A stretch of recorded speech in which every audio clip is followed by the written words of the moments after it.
अस्सलाम वालेकुम, मेरा नाम मोहम्मद अहमद है और मैं पिछले 2 साल से ऊबर ड्राइवर हूँ।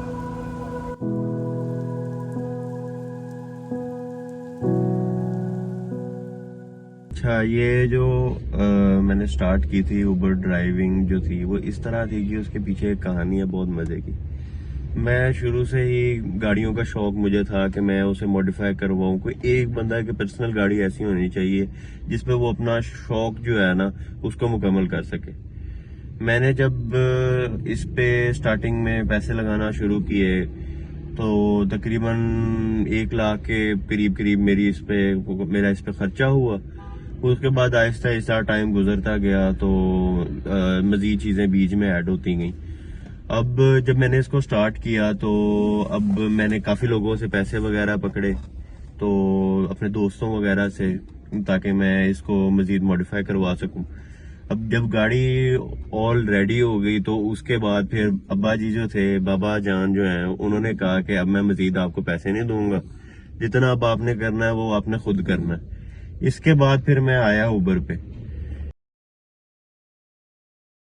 अच्छा, अर्निंग की बात करें अगर, तो अर्निंग मेरी तकरीबन राउंड अबाउट 20,000 to 30,000 चली जाती है। अगर मैं इसको यूनिवर्सिटी से पहले चलाऊं और यूनिवर्सिटी के बाद चलाऊं तो 30,000 के राउंड अबाउट हो जाती है। और अगर मैं सिर्फ रात टाइम चलाऊं तो मेरी तकरीबन 20,000 के करीब करीब हो जाती है, जो कि जिसमें मेरी फ्यूल वगैरह ये सारा कुछ जो है वो उसमें ही आ जाता है मेन।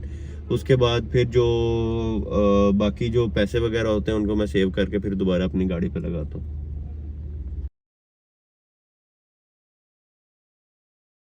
अच्छा, अक्सर ड्राइविंग के दौरान इस तरह होता है कि अगर राइड कोई 35 to 40 मिनट्स की है और ट्रैफिक जैम की वजह से वो तकरीबन चली गई है, बिलफर्ज घंटे की चली गई है, तो 1 घंटा रश में गाड़ी चलाना बहुत मुश्किल हो जाता है। उसमें फिर बंदा थक जाता है। तो अब बाकियों की सेफ्टी का ख्याल रखते हुए फिर मैं उसको ज़्यादा देर कंटिन्यू नहीं करता।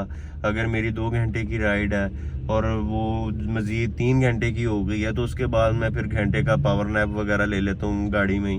गाड़ी को लॉक वगैरह कर देना है, उसके बाद मैं पावर नैप वगैरह ले लेता हूँ। और मेरे घर वाले जो हैं वो इस बारे में ये सोचते हैं कि चलो, लड़का है जो है वो अब अपने पैरों पे खड़ा हो गया है, अपना खर्चा वगैरह उसने उठा लिया है और फैमिली को भी सपोर्ट कर रहा है, साथ साथ अपना शौक भी पूरा कर रहा है, तो घर वाले भी इस मामले में खुश हैं।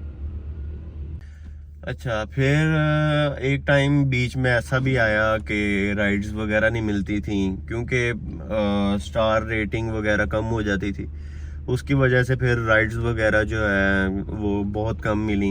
टफ टाइम था पर वो भी अल्लाह का शुक्र है कि वो अच्छा निकल गया। उसमें अक्सर बंदे थे जिन्होंने इस चीज़ को बड़ा अप्रिशिएट किया और अक्सर बंदे थे जिन्होंने इस चीज़ को बड़ा बुरा भला समझा कि अब बेसिकली एक ओल्ड पर्सन जो है वो इतनी लाउड व्हीकल या लाउड कार में वो सफ़र नहीं कर सकता। उसके लिए ये सफ़र करना बहुत ज़्यादा मुश्किल है। क्यों? क्योंकि एक कंसिस्टेंसी के साथ आपको साउंड आता है। अक्सर रात को मेरे खुद में सर में दर्द हो जाती है। तो उस चीज़ को फिर ओवरकम जो है वो फिर मैंने इस तरह किया कि मैं साउंड सिस्टम वगैरह लगा लिया। तो साउंड की आवाज़ और एग्जॉस्ट की आवाज़ जो है, इन दोनों को एक सेम रेट पे रख दिया। उसके बाद आहिस्ता आहिस्ता जिस जिस तरह टाइम गुजरता गया मुझे तो इस चीज़ की आदत हो गई और अक्सर मेरे डेली कस्टमर्स बन गए। अच्छा, मैं अब इस बात को इस तरह कंक्लूड करूँगा कि ये मुश्किलात अगर आपके शौक़ को मुकम्मल करें तो इससे बेहतर चीज़ और कोई हो नहीं सकती। लिहाजा अपने फ्यूचर को, अपने गोल्स को अपने सामने रखें और अपने शौक़ को मुकम्मल करें।